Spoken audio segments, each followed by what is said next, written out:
Hi everyone, how are you? I hope studying hard. So, in this video, we will go over GATT. GATT stands for General Agreement on Trade and Tariffs, right? सबसे पहले हम समझते हैं meaning. What is guard. आपको इससे समझ में आ रहा है कि ये कोई एक एग्रीमेंट है जो ट्रेड और टैरिफ के लिए किया गया है. तो समझते हैं व्हाट इज ट्रेड और टैरिफ, राइट. एग्रीमेंट कोई भी कॉन्ट्रैक्ट बिटवीन टू पार्टीज, जैसे कि इंडिया और पाकिस्तान में कोई एग्रीमेंट हुआ, कोई कॉन्ट्रैक्ट साइन हुआ, उसी को हम क्या बोलेंगे, एग्रीमेंट. इंडिया और पाकिस्तान की हर एक चीज देखने में इंडिया वालों को तो बहुत ज्यादा मजा आता है. Then trade, buying and selling of goods and services, exchange of goods, transfer of goods, import, export, सब ट्रेड के अंडर में आता है, राइट. टैरिफ्स क्या है, टैक्स, जो गवर्नमेंट टैक्स लगाती है किसी भी चीज पे, राइट. जैसे कि इलेक्ट्रिसिटी टैक्स हो गया, पोल्यूशन टैक्स हो गया, वाटर टैक्स हो गया, जो भी टैक्स लगाती है गवर्नमेंट. ऐसे ही इंपोर्ट एक्सपोर्ट पे जो टैक्स लगाती है उनको टैरिफ्स बोला जाता है. जो गवर्नमेंट ने टैक्स लगाए हैं एक्सपोर्ट और इंपोर्ट के लिए उनको टैरिफ बोला जाता है. तो इस एग्रीमेंट का मेन पर्पस क्या था, मतलब ये एग्रीमेंट क्यों लाया गया. ये एग्रीमेंट लाया गया इंटरनेशनल ट्रेड को इजी करने के लिए और टैक्स इतने सारे लगते थे उनको कम करने के लिए. गवर्नमेंट का तो काम है टैक्स लेना और उनको चाहिए जितना ज़्यादा टैक्स लिया जाए उतना ज़्यादा गवर्नमेंट का फ़ायदा है, ठीक है. बट उसके बाद कुछ अप्रोक्स 23 कंट्रीज मिली और उन्होंने एक एग्रीमेंट साइन किया.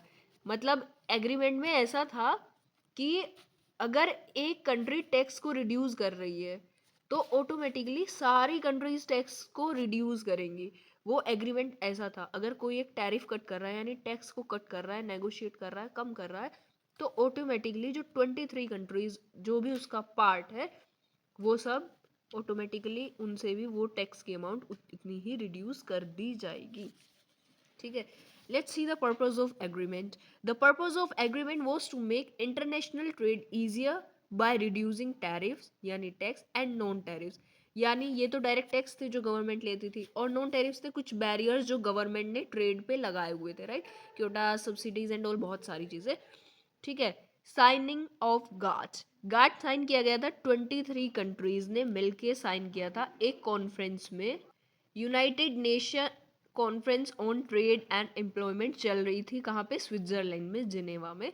जिनेवा सिटी है स्विट्जरलैंड की, वहीं पे, ठीक है. तो ये साइन किया गया था 30 अक्टूबर 1947 को. और फिर एक बार साइन होने के बाद आपको पता है जो रूल्स, एक्ट्स, ऑर्डर्स जो भी होते हैं वो अपडेट होते रहते हैं, राइट. तो ऐसे ही जो गाट एग्रीमेंट था वो भी अपडेट हुआ. 8 टाइम्स अपडेट हुआ. 8 राउंड्स में मीटिंग्स पे मीटिंग्स चलती गई और कुछ ना कुछ नया ऐड करता गया, ठीक है.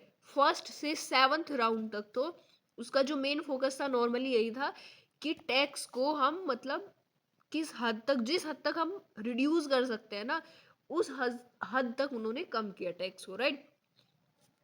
अप्रोक्स 40% उन्होंने 22% से 1947 में 22% से लेके 5% तक पे टैक्स आ गए थे. जो अमाउंट मतलब जैसे 22% टैक्स लग रहा है तो 5% तक पे आ गए थे, वो इतना उन्होंने रिड्यूस कर दिया था, ठीक है. उसके बाद जब मज़ा तो तब आया जब 8th राउंड आया, उसने पूरी हिस्ट्री क्रिएट कर दी. मतलब पहले तो सिर्फ कुछ गुड्स पे टैक्स लग रहा था जो टैक्स रिड्यूस किया गया था, अब इसमें बहुत सारी चीज़ें क्या है इंक्लूड कर दी गई. और जो 8th राउंड था उसे ही बोलते हैं यूरुग्वे राउंड, ठीक है. यूरुग्वे एक साउथ अमेरिका की कंट्री है, ठीक है. ये राउंड सबसे ज़्यादा लंबा चला, 87 मंथ्स तक ये राउंड चला, मीटिंग्स चली, तब जाके एग्रीमेंट हुआ. और इस राउंड में 123 कंट्रीज ने पार्ट लिया. कहाँ, फर्स्ट राउंड में जस्ट 23 कंट्रीज थी और 8th राउंड तक आते आते 123 कंट्रीज ने इसमें पार्टिसिपेट किया, ठीक है. उसके बाद थोड़ा सा देखते हैं उरुग्वे राउंड के बारे में. उरुग्वे राउंड ने इसकी जो मेन चीज़ें थी, मेन फोकस जो भी ये सब्जेक्ट कवर कर रहा था वो देखते हैं, ठीक है. उरुग्वे राउंड में एक वर्ल्ड ट्रेड ऑर्गेनाइजेशन स्टैब्लिश किया गया जिसने टुक ओवर कर दिया गार्ड को. जो गार्ड था वो एक इंटरनेशनल एग्रीमेंट था बट उसके पास कोई इंस्टीट्यूशनल इंफ्रास्ट्रक्चर नहीं था. तो इसलिए वर्ल्ड ट्रेड ऑर्गेनाइजेशन एक इंस्टीट्यूशनल इंफ्रास्ट्रक्चर बनाया गया। कहाँ पे? जिनेवा में, जहाँ पे फर्स्ट राउंड हुआ था गाट का, वहीं पे जिनेवा स्विट्जरलैंड में इसको फिजिकली स्टैब्लिश किया गया। और कब? 8th राउंड में, राइट। इसने जो है ट्रेड की रेंज को एक्सटेंड कर दिया, बहुत सारे जो एरियाज हैं वो भी इसमें इंक्लूड कर दिए गए। जैसे जो इसने क्या किया, इसका जो सर्विसेज थी, इसने इंटेलेक्चुअल प्रॉपर्टी को भी एक मेन सब्जेक्ट लेके इसमें इंट्रोड्यूस किया, और agriculture, textile, clothing, import export उसका बढ़ा दिया गया है ना। और इंट्रोड्यूस किया इंटेलेक्चुअल प्रॉपर्टी के लिए trade related intellectual properties rights. ये पूरा टॉपिक हम अलग से पढ़ेंगे, और WTO को हमें ज़्यादा पढ़ने की ज़रूरत नहीं है, क्योंकि जो AKTU सिलेबस मेंशन करता है उसमें वो गाट एंड ट्रिप्स मेंशन करता है, तो हमको इसके बारे में बहुत ज़्यादा डिटेल लेने की ज़रूरत नहीं है। हमको जस्ट पता है ये एक वर्ल्ड ट्रेड ऑर्गेनाइजेशन है, जिसका मेन वर्क क्या है? ओवरऑल मोनिटाइज करना ट्रेड को ग्लोबली, और कुछ रूल्स एंड रेगुलेशंस देखना वगैरह, थोड़ा इसके बारे में हम अभी आगे देखेंगे, ठीक है। और ये आपने देख ही लिया है कि leading to major reduction in tariff, इसने जो टैक्स था वो बहुत हद तक कम कर दिया था, इंट्रोड्यूस की थी नई सर्विसेज और डिस्प्यूट सेटलमेंट। देखिए जो WTO और इसमें था, WTO इसने कुछ काउंसिल्स बनाई थी अलग अलग। देखिए जो डिस्प्यूट सेटलमेंट के लिए थी वो एक अलग काउंसिल थी, है ना, कमिटी थी जैसे, ठीक है। इंटेलेक्चुअल प्रॉपर्टी राइट्स को एक अलग कमिटी देख रही थी, जो कैपिटल है उसको अलग कमिटी देख रही थी, टेक्सटाइल क्लोथिंग के लिए अलग कमिटी थी। ऐसे उसके अंदर छोटी छोटी छोटी छोटी ऑर्गेनाइजेशन बनाया गया था ना, उसमें अलग अलग अलग अलग ऐसे कमिटीज बिठाई गई थी, वही बनाई गई थी इन सब के लिए, राइट। इससे पहले जो भी एग्रीमेंट्स थे उसमें एग्रीकल्चर इंक्लूड नहीं था, तो इस एग्रीमेंट ने, यूरुग्वे राउंड ने पूरा एकदम खेल पलट दिया था एग्रीकल्चर के लिए, तो क्योंकि बहुत टैक्स कम हो गए तो इंपोर्ट एक्सपोर्ट बढ़ा दिया गया था। बट स्टिल बहुत सारे और रूल्स हैं जो एग्रीकल्चर में, प्लांट्स एंड ऑल आता है, तो जेनेटिकली मॉडिफाइड क्रॉप्स भी आती है, तो उसको ध्यान में रखते हुए बहुत सारे रूल्स पहले से बनाए गए, उनको फॉलो करते हुए ये एग्रीमेंट साइन किया गया था।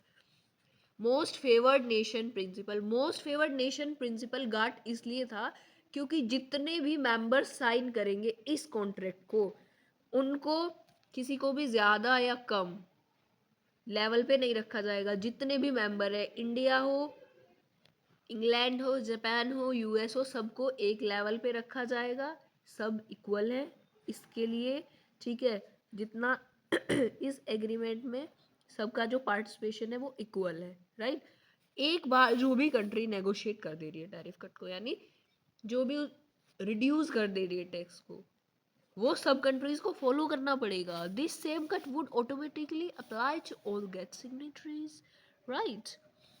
Then GATT lack coherent institutional structure, मतलब बहुत सारे लोग पूछते हैं जब गेट था और वो सक्सेसफुल लीगल एग्रीमेंट था, तो फिर वर्ल्ड ट्रेड ऑर्गेनाइजेशन की ज़रूरत क्यों पड़ी?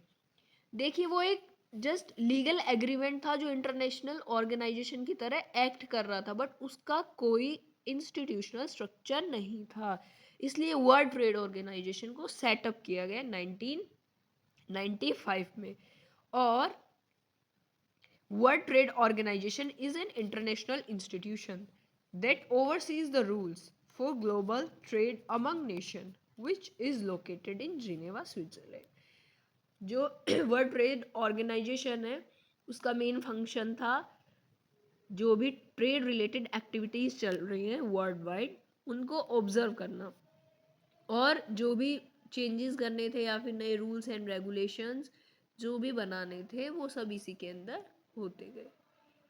तो आई होप आपको गाट समझ में आया होगा अच्छे से, और नेक्स्ट वीडियो में हम देखेंगे व्हाट इज ट्रेड।